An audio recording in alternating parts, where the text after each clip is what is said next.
కేసీఆర్ కు అవినీతి మరక అంటిందంటే హరీష్ రావు, జోగినపల్లి సంతోష్ రావే కారణమని అన్నారు ఎమ్మెల్సీ కవిత. కాళేశ్వరం ఇష్యూలో హరీష్ రావు మేజర్ పాత్ర లేదా అని ప్రశ్నించారామె. కేసీఆర్ పై సీబీఐ విచారణ వేస్తే తెలంగాణ బంద్కు ఎందుకు పిలుపు ఇవ్వలేదని నిలదీశారు. హరీష్, సంతోష్ వెనుక రేవంత్ రెడ్డి ఉన్నారని, వారిని కాపాడుతూ కేసీఆర్ పై బాణం ఎక్కుపెడుతున్నారని అన్నారు. దమ్ముంటే హరీష్, సంతోష్ పై చర్యలు తీసుకోవాలని సవాల్ చేశారు కవిత.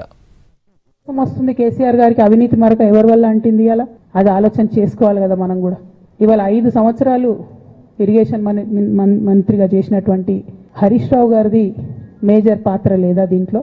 అందుకే కదా కేసీఆర్ గారు వారిని సెకండ్ టర్మ్ లో తప్పించిండ్రు. మొత్తం కాళేశ్వరం ఎపిసోడ్లో కేసీఆర్ గారికి మరక అంటిందంటే 2-3 వ్యక్తులు కారణం.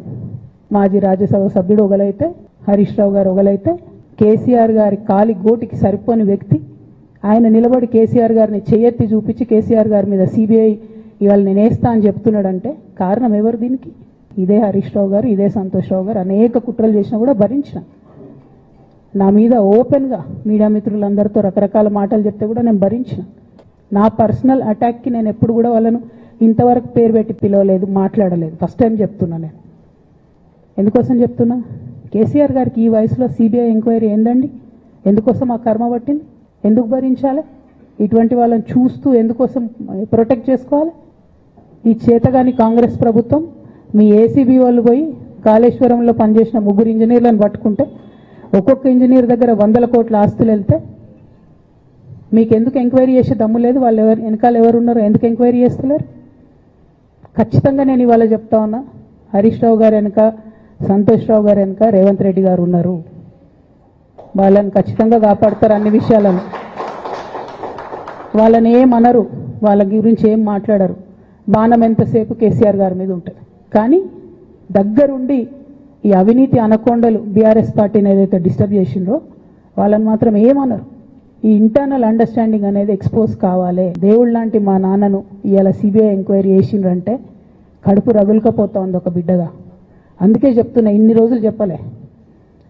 ఆ మధ్యలో పోయినసారి నా కొడుకు గ్రాడ్యుయేట్ అయినప్పుడు వచ్చినప్పుడు నేను మా నాన్నకు రాసుకున్న లెటర్ లీక్ చేస్తే కూడా ఆ 70, 80, 90 రోజుల నాకు నరకం చూపిస్తున్నారు. ప్రతిరోజు సోషల్ మీడియాలో ఇష్టం వచ్చినట్టు రాపిస్తున్నారు. ఎప్పుడు వీళ్ళ పేర్లు తీసుకోలే, ఇలా తీసుకుంటున్నా. ఎందుకంటే విషయం నాది కాదు, ఇది తెలంగాణ పరువు ప్రతిష్టకు సంబంధించిన విషయం.